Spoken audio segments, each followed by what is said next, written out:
मुझे इंग्लिश बोलनी आती है, मुझे फ्रेंच बोलनी नहीं आती, मुझे साइकिल चलानी आती है, मुझे कार चलानी नहीं आती। ओके, डोंट बी डिस्टर्ब, कृपया डिस्टर्ब ना हो। I am not telling about myself, मैं अपने बारे में नहीं बता रही हूँ। I will teach you these sentences, मैं आज आपको ये सेंटेंसेस पढ़ाऊंगी। How to translate into English, कि इन्हें इंग्लिश में कैसे ट्रांसलेट करते हैं। Okay, let's start. Welcome to my channel. I am Anjana and I will teach you today these sentences. So please pay attention on my words. आज मैं आपको पढ़ाने वाली हूँ use of I know how to, I don't know how to. Mostly हमें ये sentences कहने पड़ जाते हैं जब हम किसी से बात करते हैं और हमें कोई काम आता है तो हम बोलते हैं मुझे ये काम करना आता है, मुझे अंग्रेजी पढ़ाना आता है, मुझे हिंदी पढ़ाना नहीं आता है। तो इन सेंटेंसेस को इंग्लिश में कैसे बोलते हैं वो आज हम सीखेंगे और इन्हें सीखना बहुत आसान है। Only you have to learn 2 sentences. अगर आपको कोई काम आता है तो आप बोलेंगे मुझे आता है, तो आप इंग्लिश में बोलेंगे I know how to.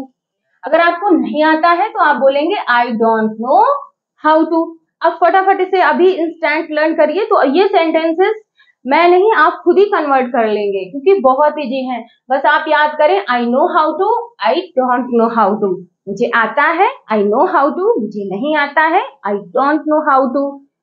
Learn कर लिया? अब देखते हैं कैसे बनते हैं सेंटेंस। जैसे आपने कहा मुझे हिंदी बोलनी आती है। अब आपको क्या बोलना है? सबसे पहले आता है तो आई नो हाउ टू आपने यूज कर दिया, आई नो हाउ टू। अब किसकी इंग्लिश लगानी? हिंदी बोलने। इन 2 वर्ड्स की स्पेलिंग अभी यहाँ पे नहीं लिखी है, तो आई नो हाउ टू के जस्ट बाद आप वर्ब यूज करेंगे। वर्ब क्या है इसमें? हिंदी की बोलना, वर्ब है बोलना। अब बोलने की इंग्लिश क्या होती है? स्पीक, तो हम लिख देंगे स्पीक। और हिंदी की इंग्लिश क्या होती है? हिंदी। हिंदी को हिंदी कहते हैं। I know how to speak Hindi. बन गया सेंटेंस। अब अगर आपको कहना है मुझे अंग्रेजी बोलनी नहीं आती है, तो देखिए कुछ नहीं करना, आप आई डोंट हैव टू, अगर I don't know how to अगर आपको याद है आपने यहाँ नोट कर दिया, और उसके बाद फिर इंग्लिश किसकी आ जाएगी? अंग्रेजी और बोलना। तो मैंने बताया है I don't know how to, इसके बाद आपको तुरंत वर्ब यूज करनी है। वर्ब क्या है? बोलना। बोलना की इंग्लिश क्या होती है? स्पीक। और अंग्रेजी की क्या हो गई? इंग्लिश। बन गया सेंटेंस। कितना सिंपल है। बस आपको ये अगर लर्न हो जाता है I know how to, I don't know how to, तो आप कभी भी सेंटेंस को बहुत इजीली बना लेंगे। मुझे तैरना आता है, आपने कहा मुझे तैरना आता है, तो आप तुरंत क्या बोलेंगे? I know how to. I know how to, I know how to. मुझे तैरना आता है। अब इसमें किसकी इंग्लिश नहीं लिखी हुई है? तैरने की। तैरना को क्या कहते हैं? स्विम। यूज कर दिया। अब अगर आपको कहना है मुझे पानी में नहीं तैरना आता है, मुझे पानी में तैरना आता है, तो आप बोलेंगे I know how to swim in the water. मुझे गंगा में तैरना आता है, I know how to swim in the Ganga. आगे जो भी वर्ड अगर इसमें ऐड होता है तो आप वर्ब के बाद उस वर्ड को रखेंगे और आपका सेंटेंस बन जाएगा। मुझे तैरना नहीं आता है। अब आपको अगर तैरना नहीं आता तो आप यही तो कहेंगे मुझे तैरना नहीं आता है, तो उसको कैसे बोलेंगे? I don't know how to use करके, और बस किसकी इंग्लिश आ गई? स्विम। वर्ब यूज हो गई। बन गया सेंटेंस। देखिए आप कितने सिंपल सेंटेंस है ये।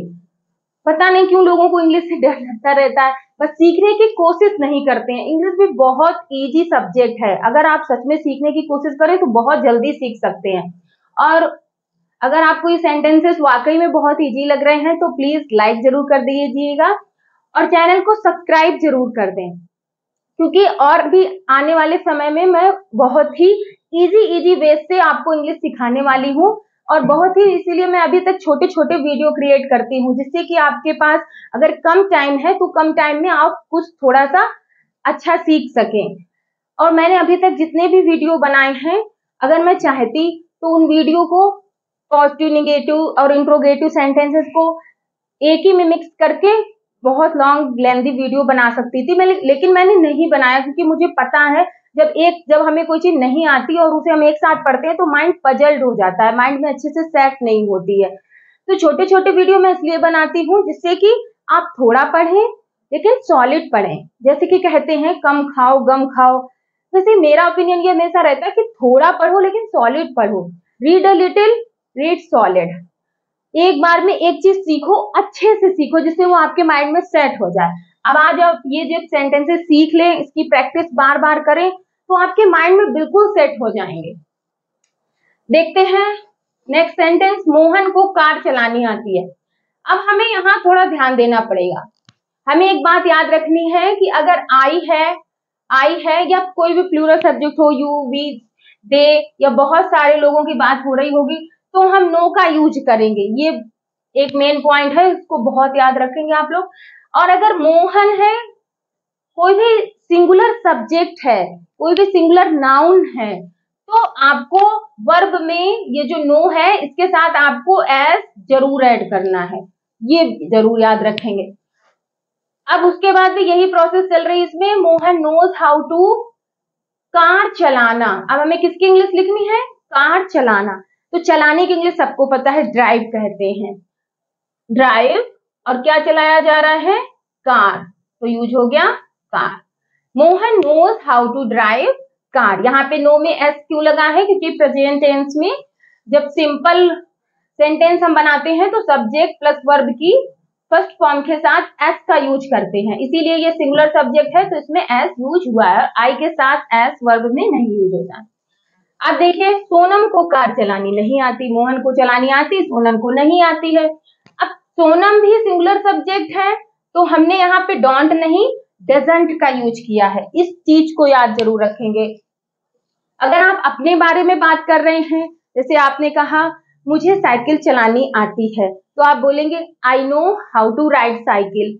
अब आपने कहा मेरे भाई को साइकिल चलानी नहीं आती है, तो आप बोलेंगे माई ब्रदर डजंट नो। आप डोंट नहीं यूज करेंगे, आप बोलेंगे my brother doesn't know how to ride cycle, that's it. तो यहाँ पे सिंगुलर सब्जेक्ट है, तो हमने कहा डजंट नो हाउ टू, और कार चलाने की इंग्लिश क्या हो गई, ड्राइव कार। बन गया सेंटेंस। मुझे चाय पीनी आती है, आई नो हाउ टू। अब आपको किसकी इंग्लिश ऐड करनी है, चाय पीना। तो अभी मैंने क्या बताया था कि आई नो हाउ टू के बाद तुरंत वर्ब आती है, फिर ऑब्जेक्ट आता है। लेकिन मैं नहीं लिखूंगी, अब आप लिखेंगे और मुझे कमेंट करेंगे। इस सेंटेंस को आप ट्रांसलेट करके मुझे कमेंट में भेजिएगा। मुझे चाय बनानी नहीं आती है, वही सेंटेंस देखिए आप लिखा हुआ I don't know how to. अब हमें किसकी इंग्लिश लिखनी पड़ेगी, चाय बनाना। तो चाय बनाना के लिए मैं इतना बता दे रही हूँ, मेक टी नहीं यूज करेंगे, प्रिपेयर टी यूज करते हैं। और इस सेंटेंस को कन्वर्ट करके आप हमें कमेंट बॉक्स में भेज सकते हैं। और इसी के इंट्रोगेटिव सेंटेंस कैसे बनते हैं वो मैं आपको अभी तक हमने सीखा कि हमें जब कोई काम आता है तो हम बोलते हैं आई नो हाउ टू, हमें नहीं आता है तो हम बोलते हैं I don't know how to. अब हम बात करेंगे, अगर हमें किसी से क्वेश्चन पुटअप करना है कि क्या आपको ये काम करना आता है, तो हम उससे do you know how to करके बात करेंगे, do you know how to. क्या तुम्हें खाना बनाना आता है, क्या तुम्हें क्रिकेट खेलना आता है, क्या रिया को अंग्रेजी पढ़ानी आती है। ऐसे हमें और भी कई सारे क्वेश्चन किसी से पूछने पड़ जाते हैं, तो हम सिंपल इतना अभी याद कर लें आप, do you know how to, do you know how to. अगर आपने ये याद कर लिया तो क्वेश्चन पूछना बहुत आसान हो जाएगा। क्या तुम्हें खाना बनाना आता है, तो हमने उससे कहा do you know how to. बनाने की इंग्लिश होती है कुक, खाने की इंग्लिश हो गई फूड।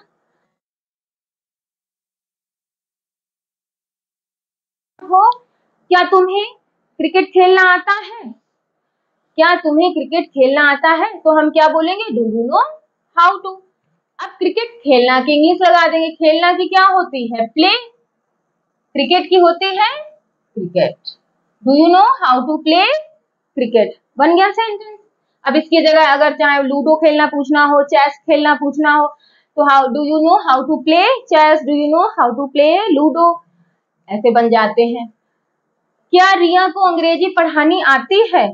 अब यहाँ देखिएगा, यहाँ ध्यान देने की जरूरत है, रिया क्या है, एक सिंगुलर सब्जेक्ट है, नाउन है, सिंगुलर नाउन है, तो हमने डच का यूज किया है। अभी डोंट का यूज किया था, तब भी हमने आपको यही बताया था।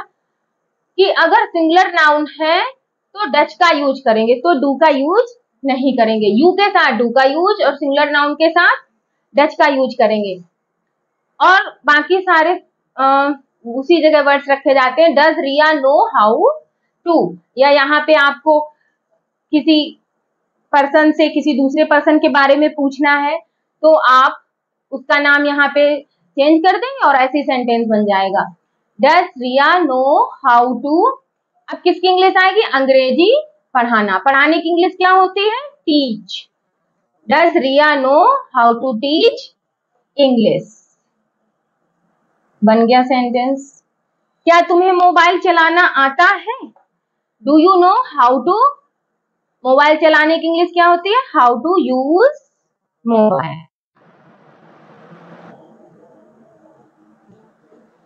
कितना सिंपल है। अगर आप do you know how to learn कर लेते हैं तो जो भी आप काम पूछ रहे हैं फिर आप उस काम की इंग्लिश ऐड कर देंगे और आपका सेंटेंस बन जाएगा। इसलिए आप केवल 4 सेंटेंसेस ही नहीं, ऐसे बहुत से सेंटेंस आप अपने आप कन्वर्ट कर सकते हैं इंग्लिश में और प्रैक्टिस कर सकते हैं। और प्लीज, इंग्लिश प्रैक्टिस से ही आती है। जितनी ज्यादा हम इसकी प्रैक्टिस करेंगे तभी वो हमें आएगी। केवल मेरा वीडियो देखने से या कॉपी में नोट कर लेने से आपको नहीं आने वाली। आप ज्यादा से ज्यादा स्पीकिंग करें, प्रैक्टिस करें तो आपके माइंड में सेट हो जाएंगे। आज आपने क्या क्या पढ़ा? अगर आपको आता है आप बोलेंगे आई नो हाउ टू, नहीं आता आप बोलेंगे I don't know how to. और अगर किसी से क्वेश्चन पुटअप करना है तो आप याद करेंगे do you know how to. ये 3 अगर आपने सेंटेंस याद कर लिए तो आपके लिए बहुत सारी सेंटेंसेस कन्वर्ट करना इजी हो जाएगा।